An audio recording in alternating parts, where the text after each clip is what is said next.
Bismillahirrahmanirrahim. Alhamdulillahirabbil alamin. Wassalatu wassalamu ala asyrafil anbiya'i wal mursalin sayyidina Muhammad wa ala alihi wa sahbihi ajma'in. Rabbi syrah li sadri wa yassir li amri wahlul 'uqdatam min lisani yafqahu qawli. Subhanak la ilma lana illa ma 'allamtana innaka antal alimul hakim. Assalamualaikum warahmatullahi wabarakatuh. Alhamdulillah, segala puji bagi Allah Tuhan sekalian alam. Salawat dan salam kepada Rasulullah sallallahu alaihi wasallam dan kepada ahli keluarga baginda, para sahabat dan mereka-mereka yang istiqamah di atas jalan agama ini sehingga hari kiamat. Tuan-tuan dan puan-puan, hari ini bersama kami sempena Quran Time, tadabbur surah Ar-Rahman. Dan selepas daripada tadabbur ini pada jam 12 nanti tuan-tuan dan puan-puan dijemput kerana hari ini JAKIM dengan kerjasama Yayasan Ummah, TV Hijrah dan Sinar Harian akan bersolidariti membawakan 1 jam Quran Time secara langsung dari pukul 12 hingga 1 tengah hari di TV Al-Hijrah saluran 114. So lepas daripada ni tolong jangan ke mana-mana, buka TV dan tengok TV Al-Hijrah. So sebelum daripada itu suka kami daripada UKK JAKIM untuk berkongsi sedikit tadabbur berkaitan dengan surah Ar-Rahman, surah yang menjadi pilihan untuk Quran awal pada kali ini. Tahun lepas surah Kahfi, tahun sebelum tu surah Mulk kalau tak silap. Tapi tahun ni surah Ar-Rahman. Apa yang menarik surah Ar-Rahman sangat remarkable, sangat luar biasa. Saya tak sabar-sabar nak berkongsi pada tuan-tuan dan puan-puan. Okay, are you ready? Sediakan Quran, kalau boleh Quran terjemahan. Saya memilih Quran yang macam ni. Dah lama saya guna Quran macam ni. Dia ada ayat dan terjemahan. Dan jom kita. Surah Ar-Rahman, surah yang ke-55, mengandungi 78 ayat. Dan sebelum kita pergi lebih jauh, ada baiknya untuk kita tengok biasanya persoalan tentang surah Ar-Rahman adalah kenapa berulang-ulang banyak kali, terutamanya satu ayat sehingga 31 kali ulang, kan? Fa bi ayyi ala'i rabbikuma tukadziban. Kenapa banyak kali? Kenapa begitu? Kerana surah ini turun pada hujung Makkiyah, hujung Rasulullah sallallahu alaihi wasallam berada di Mekah, dan ada ulama yang kata di awal Madaniyah. Dia seolah-olah macam surah yang say goodbye pada orang Mekah, dan surah yang memberikan peringatan buat kali terakhir, dan berkali-kali Allah ulang nikmat mana lagi yang korang tak dapat, korang tak take note ke atau macam mana ke, nikmat mana lagi yang kami tak bagi, ataupun kenapa tak buat macam ni. Okey. Dia seolah-olah macam cikgu yang sangat penyayang pada pelajar dia. Bila pelajar dia tak faham, diulang, dan kali ini pengulangannya adalah 31 kali. Itu luar biasa. Fa bi ayyi ala'i rabbikuma tukadziban. Bayangkan kalau anak kita keep nagging pada kita, kan? Daddy, kita kata ya, nak apa? Daddy, ya, nak apa? Bayangkan sampai 31 kali. Kalau 3 kali tu masih lumayan, kita jawab dengan tenang. Tapi ini 31 kali. Dan surah ini dinamakan surah Ar-Rahman. Luar biasa, maha penyayang, maha pengasihnya Allah. Tetap memberikan rahmat walaupun menerima penolakan daripada manusia yang tak kenal diuntung. Okey. Itu yang pertama, poin pertama. Saya nak kongsi ada 10 poin. Poin pertama, kenapa berulang? Kerana kasih sayang Allah yang luar biasa kepada manusia. Poin yang kedua, cuba kita tengok surah sebelum. Surah apa? Surah Al-Qamar. Surah sebelum adalah surah Al-Qamar. Bayangkan tuan-tuan, surah Al-Qamar ada ayat yang Allah Subhanahu Wa Taala, surah Al-Qalam. Qalam ke Qamar? Surah Qamar, surah sebelum.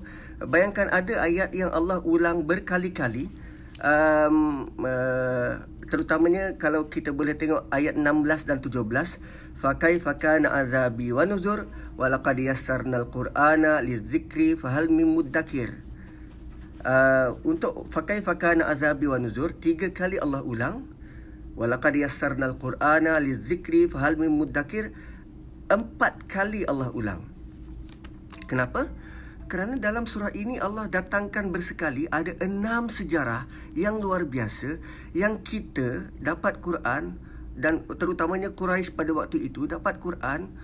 Kenapa tak kaji sejarah orang dahulu yang Allah datangkan punya banyak pengajaran ataupun punya banyak peringatan?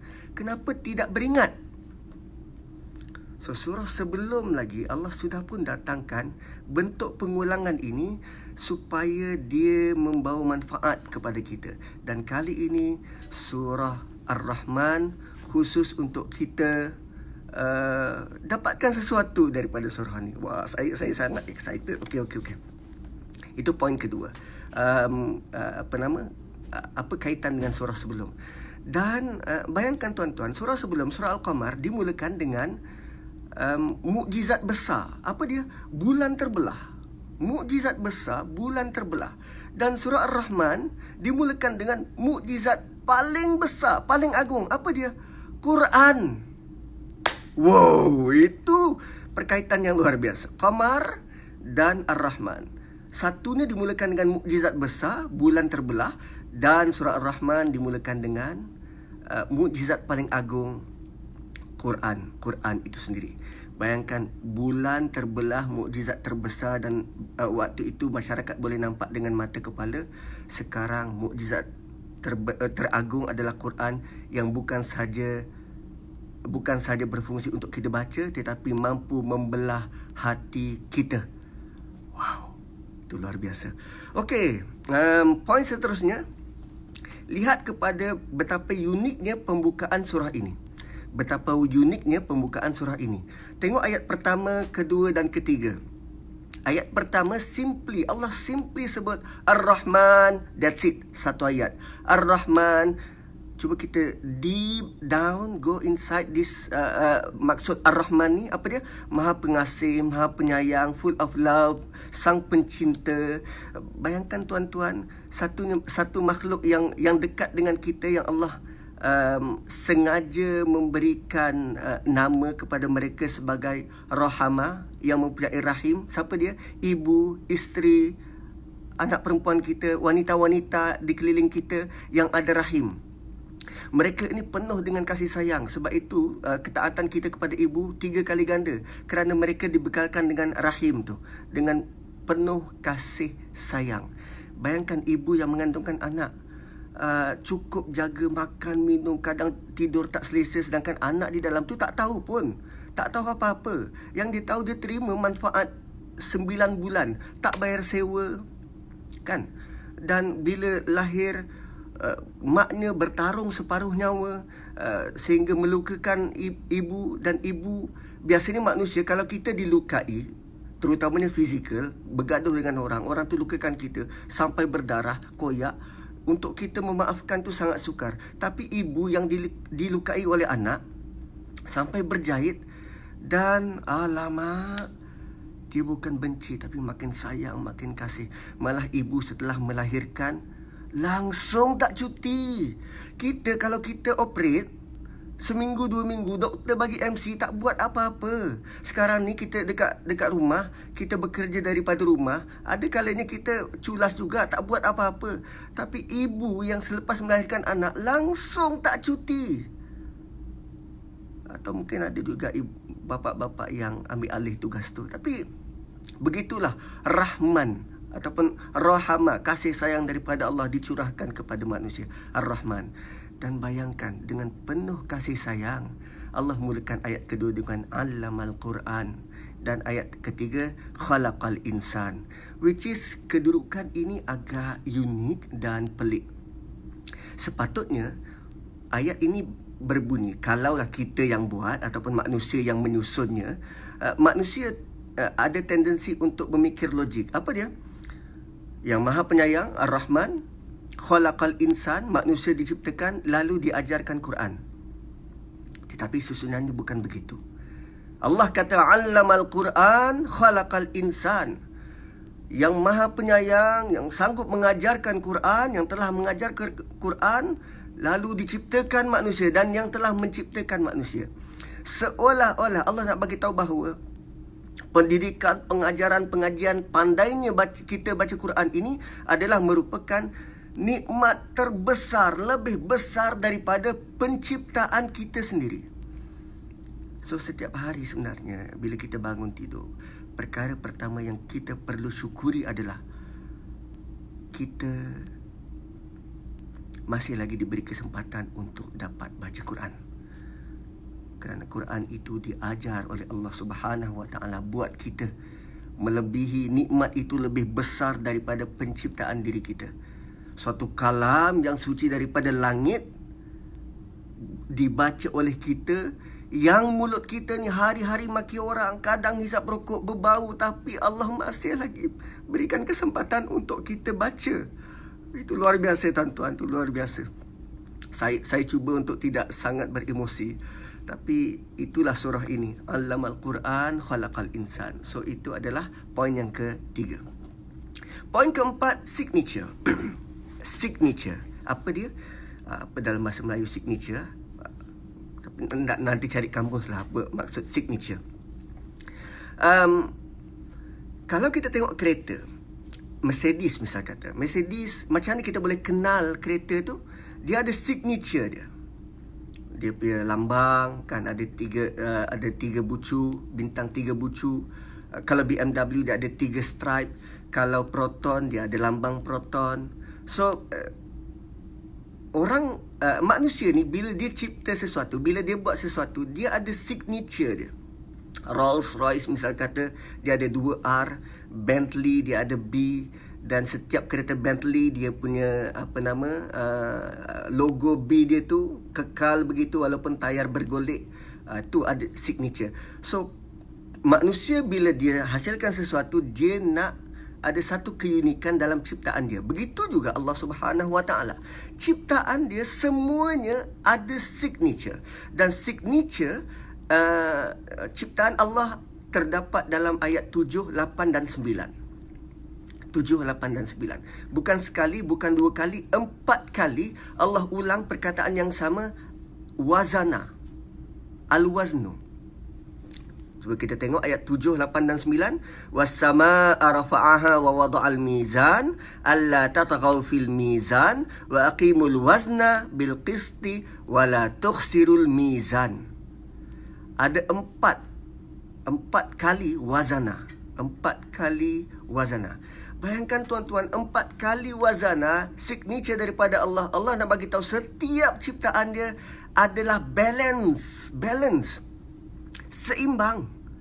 Langit itu seimbang, bulan tu seimbang, bumi ni seimbang, kita ini seimbang, kita diciptakan seimbang. Gunung ganang, bukit bukau, tumbuhan, tanaman, semua seimbang. Dan signature ciptaan Allah ni seimbang. Ada lagi satu ciri-ciri ciptaan Allah. Allah sebut dalam surah Al-Mulk. Bila Allah kata allazi khalaqal maut allazi khalaqa sab'a samawatin tibaqa ma tara fi khalqir rahmani min tafawud. Ma tara fi khalqir rahman. Kamu takkan sekali-kali nampak dalam sebarang ciptaan Allah yang Ar-Rahman tafawud, sebarang kecacatan ataupun sebarang flawless. Kenapa Allah sebut Ar-Rahman kat situ? Kerana dengan sifat Ar-Rahmannya itu menjadi motivasi dia menciptakan. Allah cipta semua ini dengan penuh kasih sayang. Cuba kita, kalau kita buat kerja dengan penuh passion, minat, kasih sayang, sangat mendalam, apa akan jadi? Kita sebagai ayah, kalau kita jaga anak dengan penuh kasih sayang, kan luar biasa. Kita sebagai isteri, kalau kita masak di rumah dengan penuh kasih sayang, hasilnya luar biasa. Kita sebagai pekerja, kalau buat kerja dengan penuh kasih sayang, itu luar biasa. Dan selain daripada kasih sayang, di sini Allah sebut tentang balance. Dan Allah kata kalau langit itu kami boleh seimbangkan, kamu manusia, kamu kena seimbang. Kalau berada di rumah, seimbangkanlah dengan anak-anak, dengan isteri. Jangan hanya Apa? Kalau dengan kawan tu, dia punya layanan luar biasa. Tapi kalau dengan keluarga, garangnya bukan main. Kalau dengan bos, saya bos. Tapi kalau dengan anak, garangnya bukan main. Seimbang. Balance. Surah ini surah penuh dengan kasih sayang. Allah nak tunjukkan betapa kasih sayang itu adalah balance, adil, seimbang. Walau di mana pun kita seimbang. Lihatlah langit. Langit penuh dengan keseimbangan. Maka kita perlu bawa kita perlu bawa diri kita dengan penuh keseimbangan. Maka bila kerajaan arahkan kepada kita stay dekat rumah, seimbangkanlah. Tak perlu nak berjalan mereka ke mana-mana. Stay je kat rumah, seimbang. Boleh gitu? Okey. So, keempat, signature. Kelima adalah kejutan. Apa dia kejutan? Bayangkan tuan-tuan, daripada ayat 1 hingga ayat 12. 1 hingga 12, Allah sebut tentang manusia. Allah sebut tentang manusia. Dan selepas sebut pengenalan tentang manusia ataupun golongan sasarnya manusia dan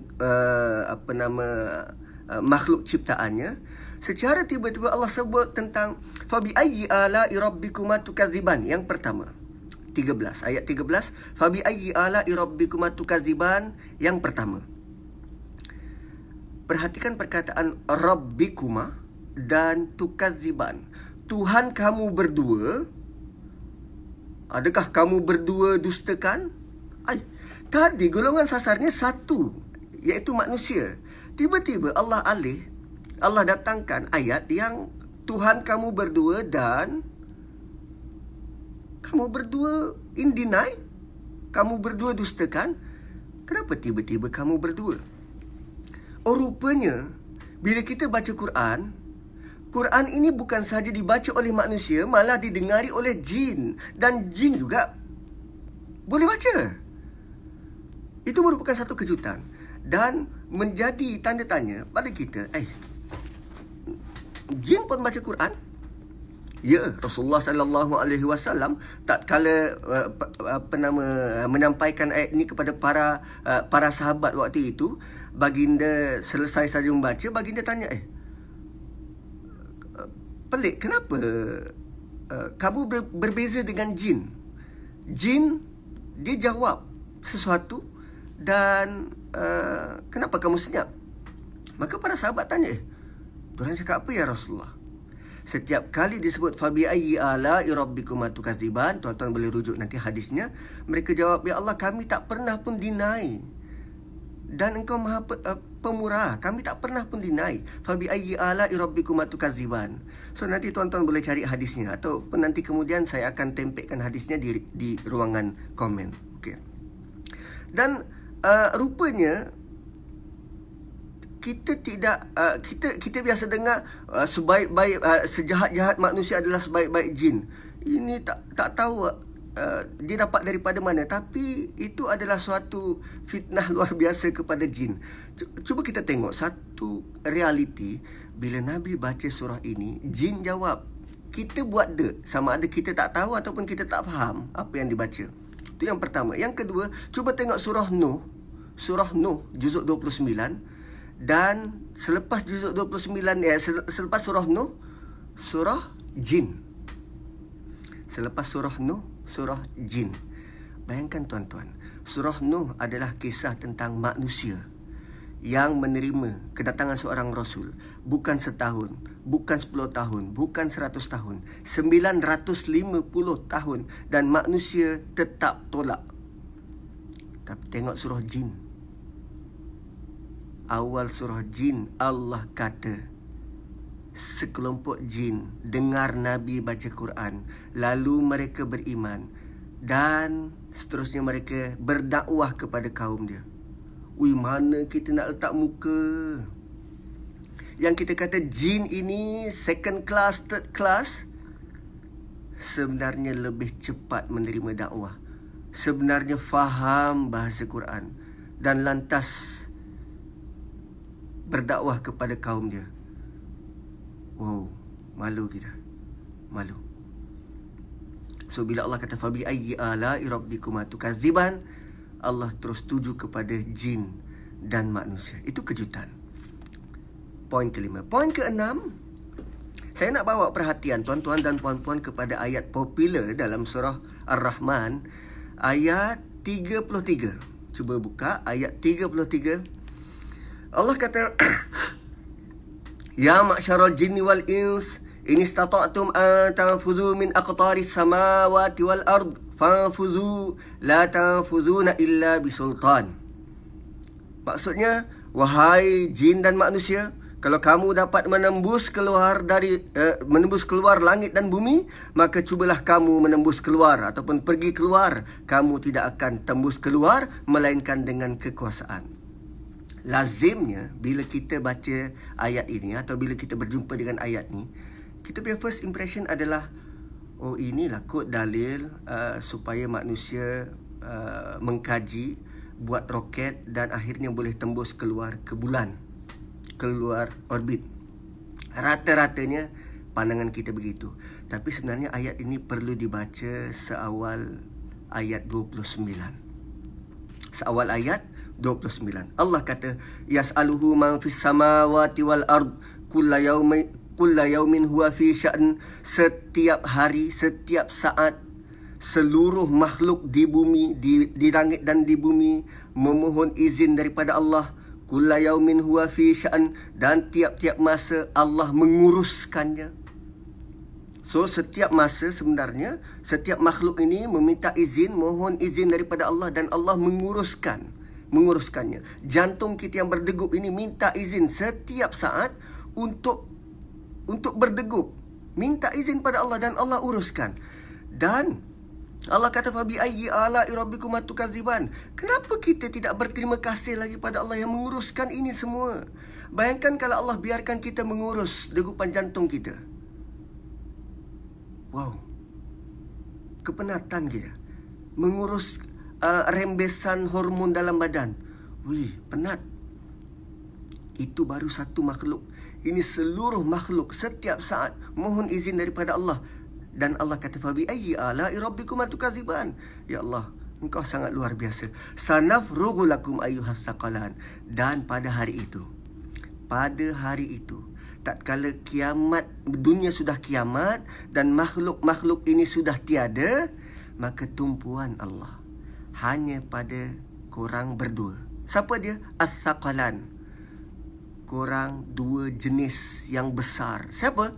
Jin dan manusia. Selama ini Allah menguruskan makhluk yang lain.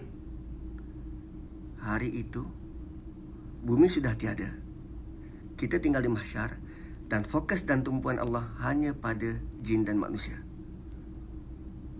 Wow. Dan Allah kata, hai jin, hai manusia. Jin, kau boleh terbang kan? Kau nak lari dari sini? Larilah, lari. Kau manusia, kau tak boleh terbang. Tu bumi, kau nak korek, masuk dalam bumi. Sila.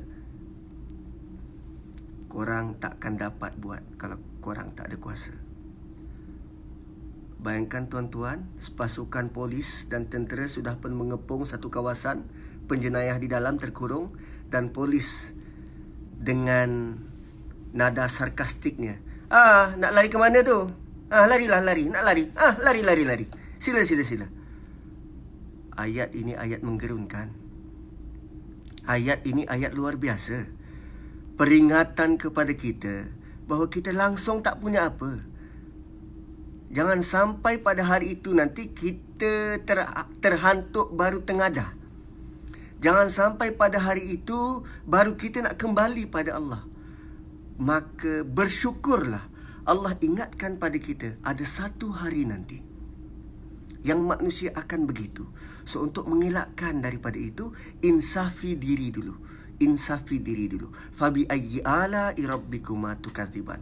Itu satu peluang luar biasa. Allah bagi tahu hakikat yang akan berlaku dan kita boleh bersedia. So itu ayat popular.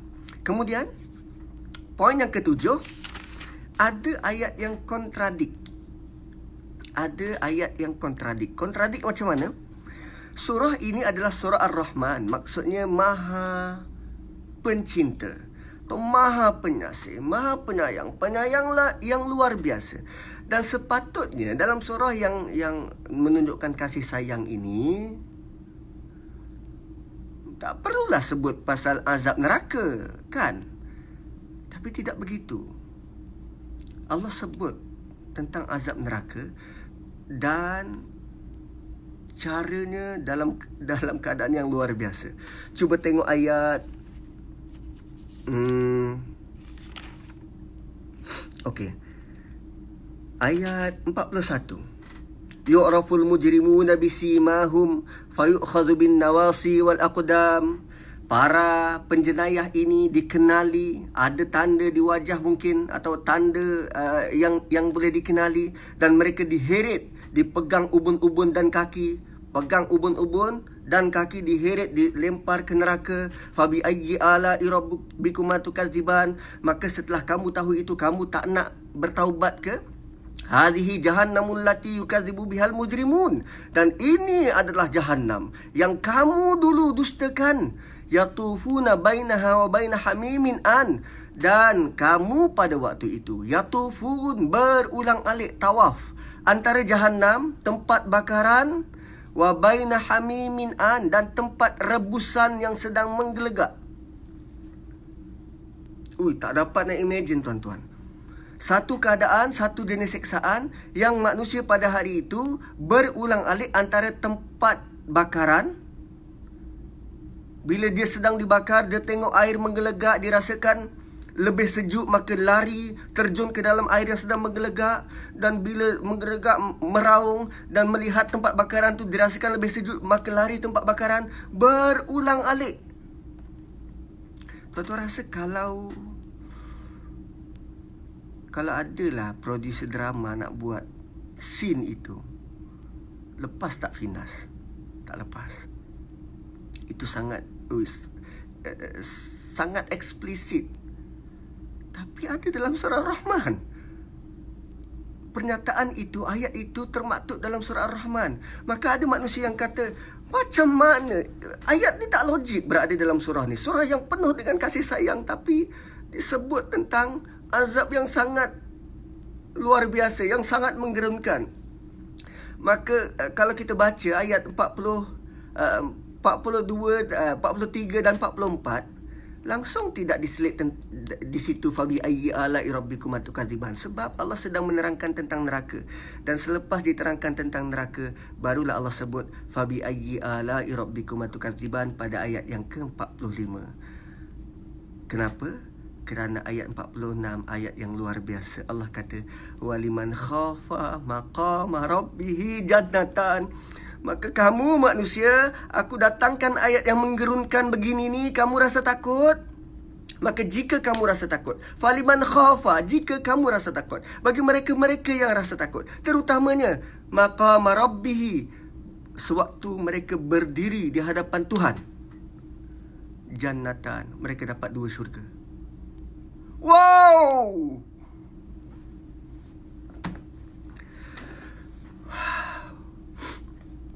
Sengaja Allah datangkan ayat supaya kita rasa takut. Dan bila kita baca dalam solat, which is berdiri depan Tuhan, dan kita rasa takut, lalu kita mohon pada Allah, dan Allah bagi kita 2 syurga. Jannatan, 2 syurga. Jannatan. Waliman khafa maqama rabbih jannatan. So rupanya Allah yang maha penyayang, Allah yang maha pengasih ini, Dia bukan nak kita masuk neraka pun, tapi berusahalah untuk dapatkan redha Allah. Berusahalah untuk dapatkan redha Allah. Waliman khafa maqama rabbih jannatan. Okey, itu poin yang ke-7. Poin yang ke-8, saya nak bawa perhatian tuan-tuan dan puan-puan tentang bagaimana Allah memperkenalkan kepada kita syurga. Tadi tentang neraka, sekarang syurga. So, bila kita baca sampai ke ayat 54. Ayat 54. Muttaqiina ala furushim batainuha min istabraq wa janal jannataini. Dan maksudnya Mereka duduk di atas hamparan bantal-bantal yang lapisan dalamnya dari sutra tebal dan buah-buahan kedua syurga itu dekat untuk dipetik. Okay? So, sebelum daripada ayat ni, Allah sebut tentang dapat dua syurga dan di dalamnya ada water fountain. Fihima ainani tajriyan, ayat 50. Di dalamnya ada aina ni, dua mata air tajriyan yang mengalir. Ada yang kata ni air terjun, ada yang kata water fountain. Aina ni tajriyan. Fihima min kulli fakihah zaujan, ada buah bermacam jenis, ada buah dua jenis, zaujan, ada berpasang-pasangan, mungkin durian, mungkin langsat, mungkin manggis, wallahu a'lam. Dan Allah kata tadi gambarannya adalah water fountain ataupun air terjun, dan dekat sekitar air terjun tu kita duduk, ada bantal-bantal, ada permaidani. Okey, bayangkan air terjun, dekat tepi tu ada kita duduk, ada bantal-bantal, ada permaidani. Dan Allah bagi tahu isi bantal tu, batainuha, isi bantal tu sutra tebal. Tuan-tuan, bantal kat rumah kita yang kita beli 200-300 ringgit, bantal kat rumah kita tu isinya apa? Kekabu, sponge. Itu pun kita letak di tempat paling eksklusif dalam rumah kita, di dalam bilik. Dan Allah bagi tahu di syurga nanti, Allah not even bagi tahu apa yang ada dalam istana, apa yang ada dalam mansion, tak bagi tahu tu. Allah bagi tahu dekat halaman syurga adanya water fountain, adanya air terjun, waterfall, water fountain, air pancut, dan dekat tepi-tepi tu ada bantal. Kita letak bantal jenis macam mana untuk tempat macam tu? Bukan bantal bilik tidur. Ini bantal, dan bantal permaidani tu dalamnya sutra tebal. Sutra tebal kita guna untuk buat baju, ini buat isi bantal. Dan letaknya di luar, outdoor. Wow. So yang jenis bantal dalam rumah macam mana? Yang jenis bantal dalam master bedroom macam mana? Yang jenis bantal untuk tetamu datang macam mana? Ini bantal untuk kita lepak-lepak. Dan waktu lepak-lepak tu, pokok yang ada buah datang dekat pada kita, tinggal kita petik dan makan. Masya Allah, la quwwata illa billah. Itu baru gambaran, a glimpse of it. Maka tuan-tuan, kalau kita rasa murung, kalau kita rasa down, bacalah surah ini, baca ayat ini. Muttaqiina ala furishin batainuha min istabraq wa janal jannataini, dan ya Allah, rasa tak sabar nak masuk. Dan poin yang ke-9 adalah ayat penutup. Poin yang ke-9 adalah ayat penutup. Cuba tengok ayat terakhir, ayat 78. Allah kata, Tabarakasmu Rabbika Zil Jalali wal Ikram. Tabarakasmu Rabbika Zil Jalali wal Ikram. Maksudnya, penuh keberkatan atau maha suci nama Tuhanmu yang mempunyai Al-Jalal, keagungan, wal Ikram, kemuliaan. Penuh keberkatan, maha suci nama Tuhanmu yang mempunyai keagungan dan kemuliaan. Allah kata nama Tuhanmu ada keberkatan, ataupun penuh keberkatan nama Tuhanmu. Nama Tuhan yang mana ni? Nama Tuhan yang mana? Nama Tuhan di awal surah ini. So, ayat pertama dan ayat terakhir dia ada connection. Ayat pertama dan ayat terakhir dia ada connection. So, nama Ar-Rahman dia bukan sekadar Maha Penyayang, tetapi di dalamnya meliputi keberkatan, keagungan, kemuliaan. Keberkatan, keagungan dan kemuliaan terkandung dalam nama Ar-Rahman. Sebab tu digalakkan kepada kita, bila kita buat sesuatu, jangan lupa untuk mulakan dengan Bismillahirrahmanirrahim, dengan nama Allah yang Maha Ar-Rahman Ar-Rahim. Oh, dua-dua kata akarnya Rahama. Dua-dua kata akarnya Rahama. Dua-dua kata akarnya Rahama. So, untuk kita dapatkan keberkatan, keagungan, kemuliaan daripada pekerjaan yang kita buat, dahulukanlah dengan Bismillahirrahmanirrahim. Masya Allah, la quwwata illa billah. So, itu poin yang ke-9. Poin terakhir, tuan-tuan dan puan-puan. Tadi di awal kita buat jambatan antara surah ini dan surah sebelum, surah Al-Qamar. Dan kali ini kita buat perbandingan surah ini dan surah selepas, surah Waqiah. Surah ini kita boleh bahagikan kepada 4 part. Begitu juga surah Waqiah kita boleh bahagikan kepada, surah ini kita bahagikan kepada 5 part. Surah selepas ini, surah Waqiah, juga 5 part. Dua-dua surah ini surah yang sangat popular dalam kalangan masyarakat Melayu. 5 part surah Ar-Rahman. Pertama Al-Quran, kedua ciptaan, ketiga azab, keempat syurga, kelima syurga tertinggi. Okey, lepas sebut tadi pasal syurga, Allah sebut min dunihima wa min dunihima jannatan, ayat 62. Daripada syurga yang kamu dapat ni, ada lagi 2 syurga, syurga lain yang di-upgrade. Wa min dunihima jannatan. So, pertama Quran, kedua ciptaan, ketiga azab, keempat syurga, dan kelima syurga tertinggi. Surah Waqiah pula, pertama tentang muqarrabin, kedua tentang ashabul yamin, ketiga tentang ashabul shimal, keempat tentang ciptaan, dan kelima tentang Quran. So, rupanya fasa pertama surah Ar-Rahman dilengkapi fasa kelima surah Al-Waqiah. Fasa kedua surah Ar-Rahman ciptaan. Fasa keempat surah Waqiah tentang ciptaan. Fasa ketiga tentang azab.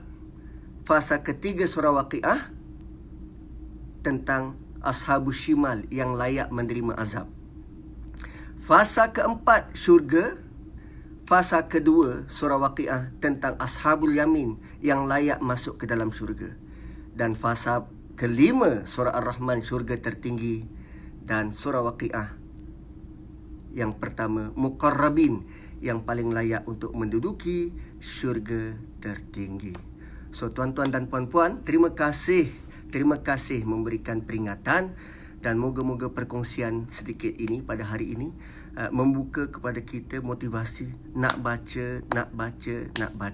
So, lepas ni Didi and Friend bolehlah buat lagu nak baca Quran, nak baca sampailah faham. Boleh begitu? Terima kasih. Dan selepas ini jam 12, jangan lupa tonton TV Hijrah, Quran Time. Bersama-sama kita mendalami lagi surah ini dan mengambil pengajaran dan iktibar daripadanya. Barakallahu li wa lakum. Assalamualaikum warahmatullahi wabarakatuh.